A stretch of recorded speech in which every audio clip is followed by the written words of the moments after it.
So the grooming gangs scandal, in case you didn't know, is a very long-running scandal in the UK, in which literally thousands of largely white, but some Hindu and Sikh girls have been, put in certain circumstances. They have been seduced, they have been manipulated, and then finally raped by literally hundreds of Pakistani Muslim men.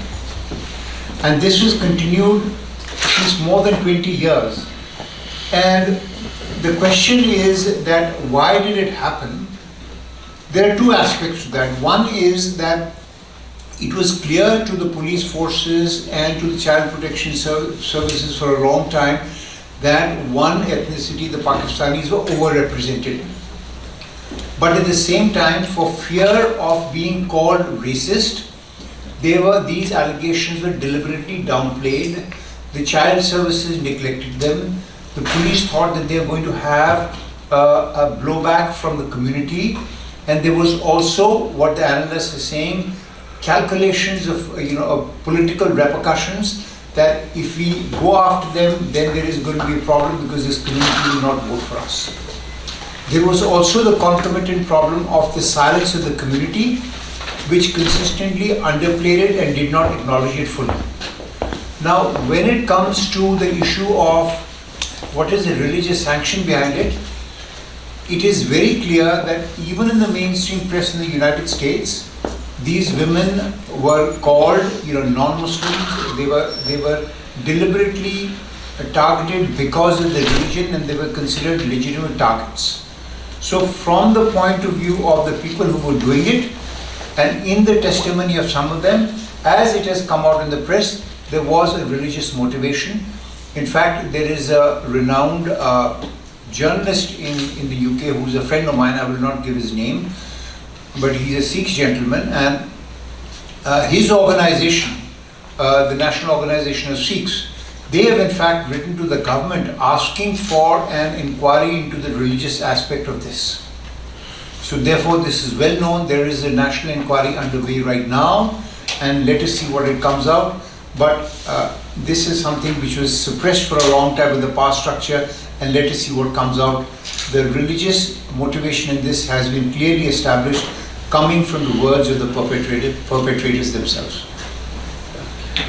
If I may just add, what happens is once they are trapped, then they blackmailed, because they have compromising photographs and other things, and therefore then what happens is that they keep on shifting them from one group to another. So there will be one group who will be exploiting them, abusing them, and then after some time they will be transferred to another group. So that is how they were being sold off or being transferred like chattel, like property.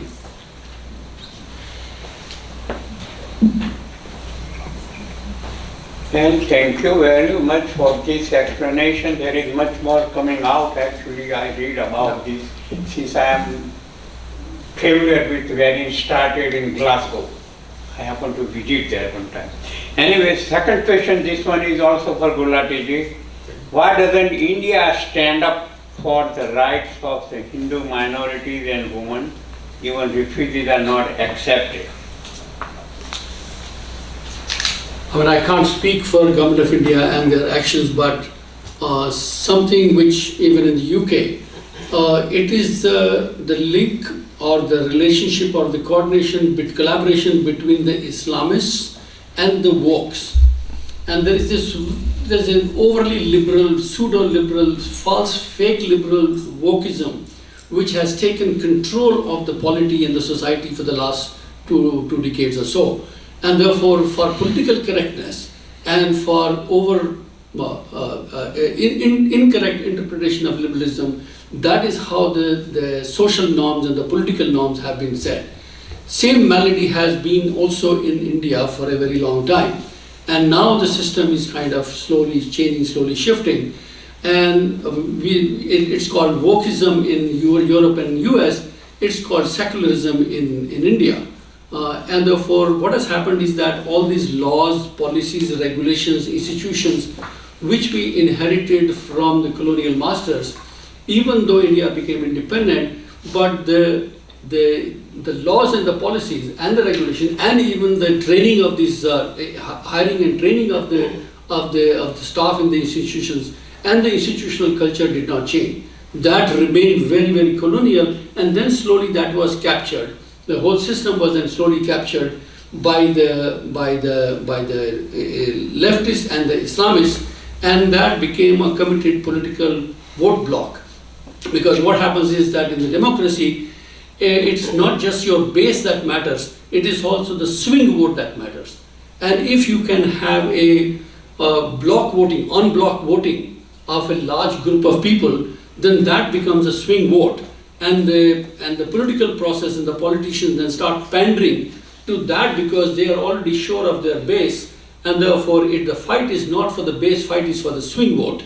And if the swing vote is not on the basis of interests, if it is on the basis of identity, and you can have the capacity to move it en bloc, then that becomes a very powerful force. So whoever can create that en bloc voting, which is then generally controlled by the so-called religious leaders.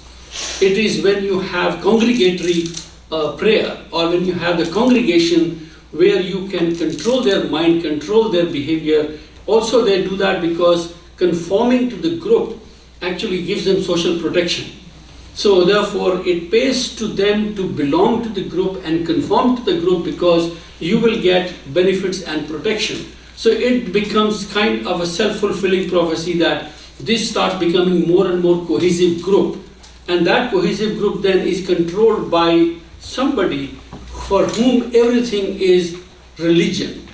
And when you have this group think, and the religion then starts controlling their minds, controlling their behavior, they become a very powerful political force. And that is what has been happening in India. And unfortunately, Government of India, if they stand up for something, then they'll be accused of being Hindutva or standing up for Hindus and not for others, because India is a multi-ethnic, multicultural, multi-religious, pluralistic society, and that is why previous governments have been very hesitant. But I have to also say it is not just the fault of the government alone, it is also the fault of the Hindus. If they do not stand up for it's not even the religious protection, it's not a communal issue, it's a human rights issue. You stand up for, in the universities and everywhere, for genocide and human rights violation everywhere, you don't stand up for yourself. So if you don't stand up for yourself, why would anybody else stand up for you? So therefore it is the fault of the institutions, it's a fault of the current political dispensation, but it is also the fault of the community itself that it is not standing up for its brothers and sisters who may have a different nationality today, but that was only 75 years ago that it was just one nation. So it's drawing political boundaries on the map or on the ground does not change the culture, ethnicity, religion, civilization. The civilization has changed, it's the same. So therefore you have to, if the boundaries were drawn differently, then I could be there because that's from where my family came. He stayed back, my family moved to India, and otherwise I would be standing with him here and talking about my experience in Pakistan. So therefore, this is the problem of that partition, that we may think that they are different nationalities, but it's the same civilization, and we have to learn to stand up, not just on the communal basis, but also for the human rights violation, the kind of egregious atrocities that are happening and the kind of genocide that has happened in the last 75 years. We have to start standing up for that and start raising our voice. Thank you very much. The next question is for Sinamji. Among Kurds, you proudly said about diversity in your region, Kurds, Asylum, Christian, Jews and others. Which community is very culturally most respectful to the woman? Or is it based on the education? So, thank you for the question. Actually, when we say plurality and multi-ethnic, multi-religions in this area, northeast Syria, all of them respect the woman because they come together to write the social contract together. Social contract is not written by one ethnicity, by Kurd or by Arabs, no. It has been written and been approved by all the components who are in northeast Syria.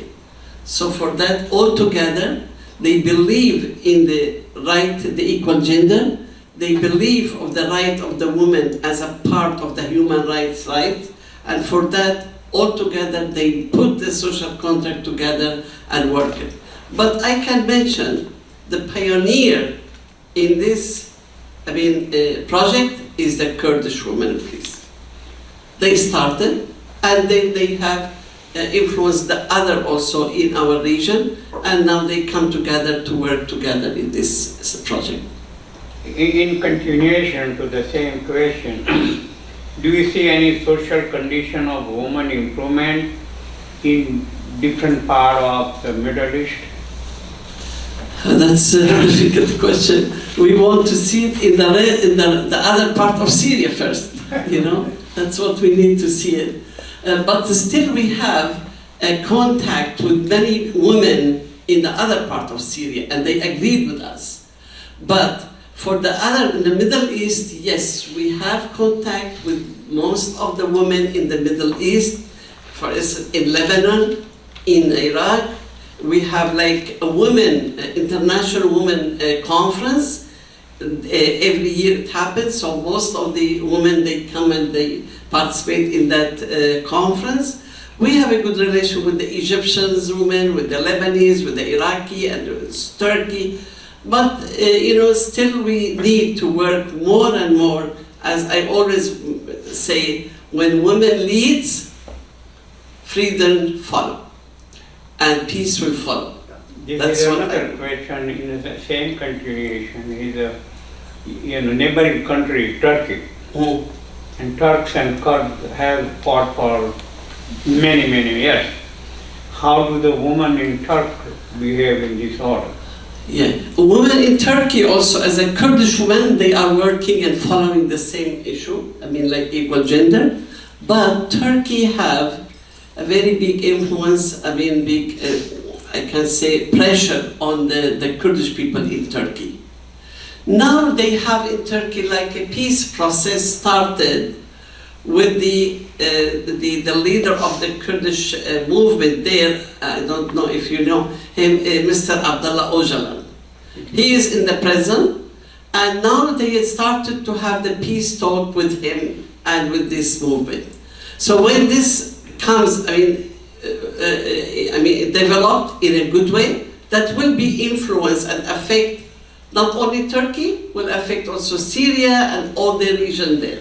We need to have peace, stability. If we have peace and stability, I think we can build many institutions with the women and the right of the woman, equal gender. That is very essential for us.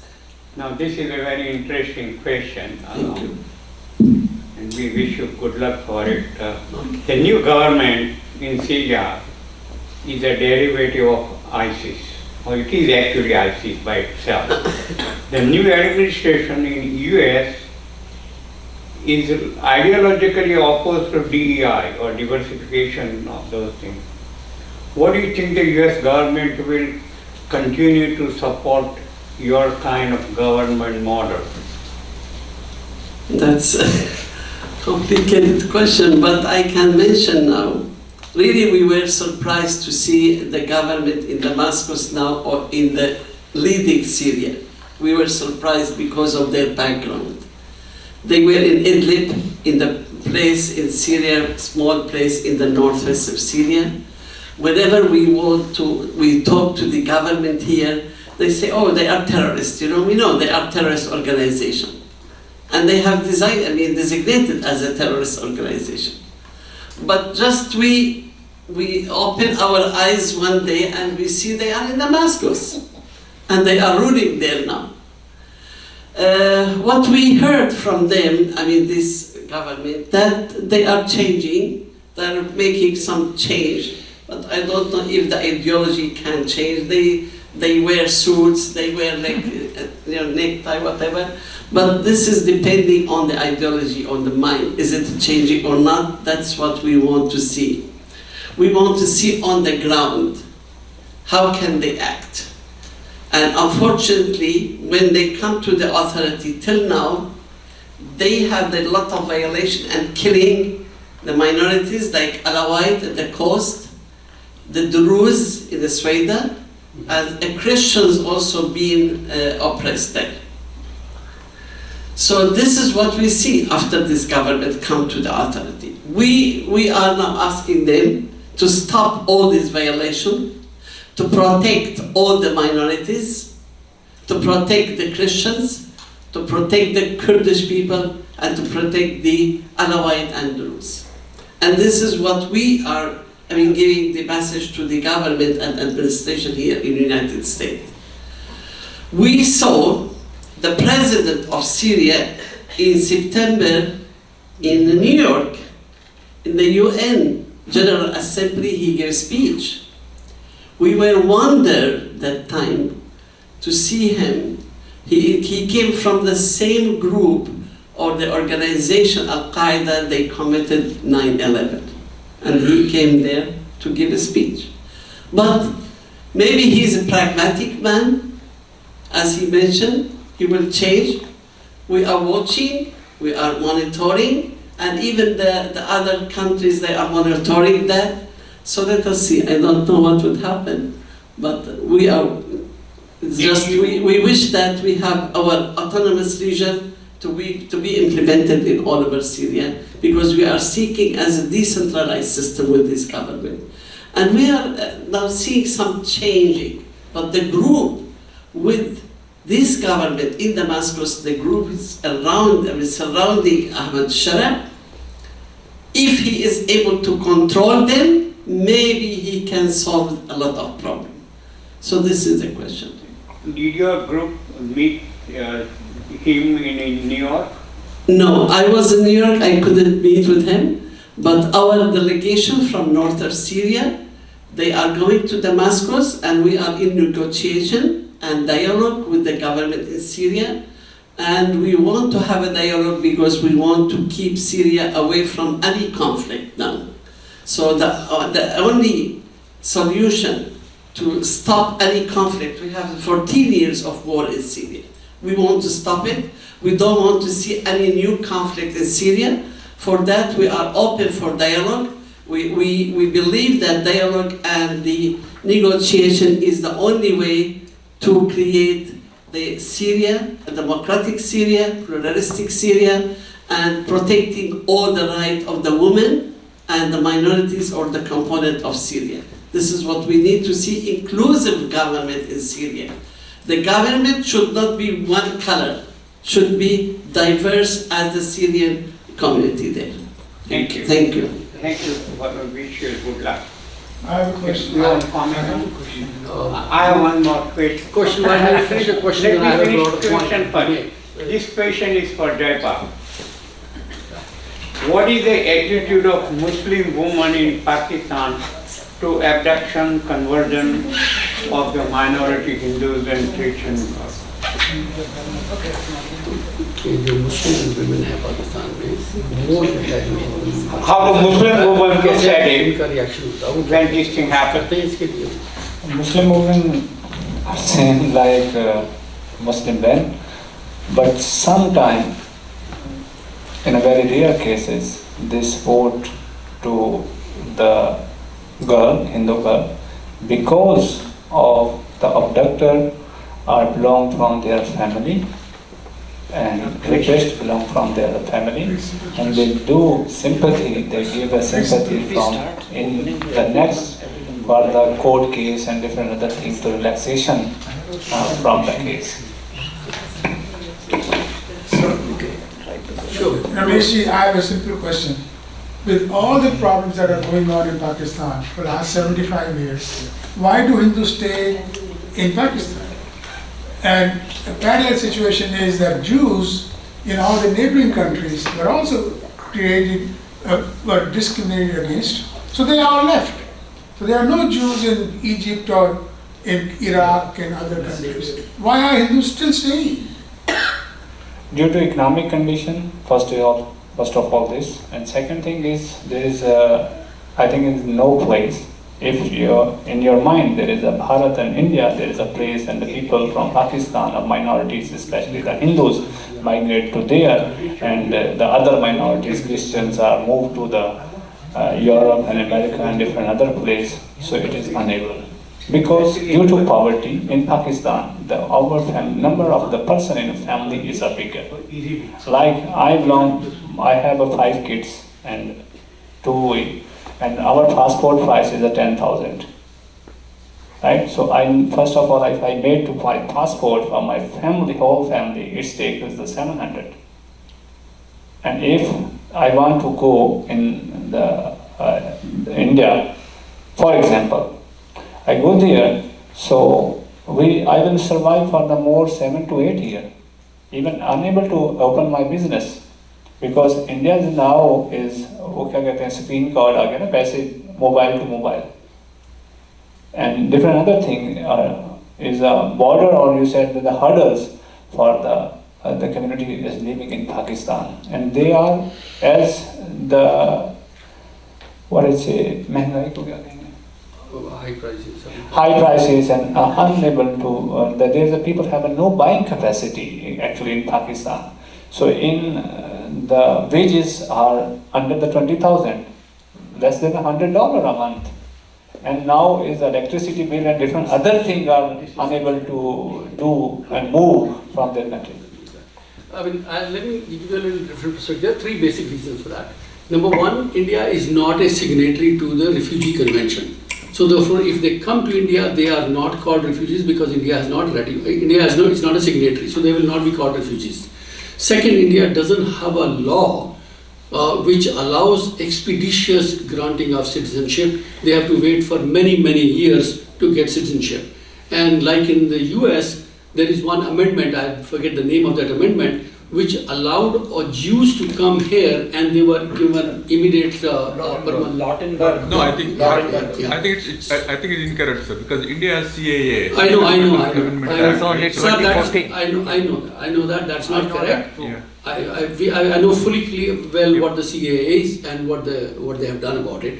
So the CAA granted this cutoff date up to December 31st, 2014. Which they have now extended, but they have not formulated the rules for when you enact a law, you have to formulate rules, which they did not for many years, and so therefore nothing could be done. So therefore India has to then create legal facility for the Hindus from Bangladesh and Pakistan to be able to come, and there's a transfer of population which is the unfinished agenda of the partition. They can be we can call that as the unfinished agenda partition, and say any Hindu, Sikh, Christian, Jew from these countries, they want to come, they will be considered as if they have migrated in Pakistan in 1947, so that they can start their life immediately. And the third reason for that is that even those who have come, Hindus have failed to support them.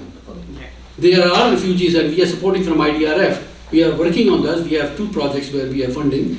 In Delhi, in Rajasthan, so we do that. I'll just take just 1 minute. I'll just take 30 seconds to wrap up my broader point. And I'll pick up the example of Afghanistan to reinforce what you were saying, that the atrocities against women that we are talking about today, for example in Afghanistan, atrocities against women are a culmination of normalization of human rights violation. In Afghanistan, it was first the Buddhists who were exterminated, then it was Hindus who were exterminated, then it was Christians who were exterminated, and then it was Sikhs who were exterminated. So over a period of time, you have normalized the human rights violation, atrocity, genocide, extermination of ethnic groups. Then that becomes normal. You start accepting it. And then when the Taliban takes over, then it's the women who are being, atrocities are being committed against them, because it has been going on for 75 years against one group or another, and people have accepted and socially normalized it. So therefore, atrocities against women that you see today is a culmination of social norm of normalizing the atrocities against any group. Thank you. One last question. This is to Sinamji, this is who are the thinker of this model which you have, which is a very commendable model, at least very unique in the world and probably the best one? Or is it a Kurdish culture? Yes.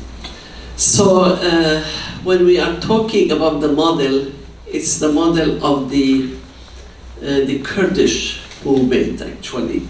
And it is also the model that the people in northeast Syria, as a Kurd, I said that they are the pioneer in that. They have the I can say the system of the coexistence and the coexistence with all the components together. This one is written in the one of the book of Mr. Ojala. So he was the one that always talking about the women rights, the woman equal gender, and talking about the coexistence system in all over the world. In the Middle East he is talking about. Is that book in English or in Kurdish? In English is there, in Turkish is there, in Arabic, whatever. I see. Yeah, Okay. yeah. Well, thank you very much Thank to you. the panel.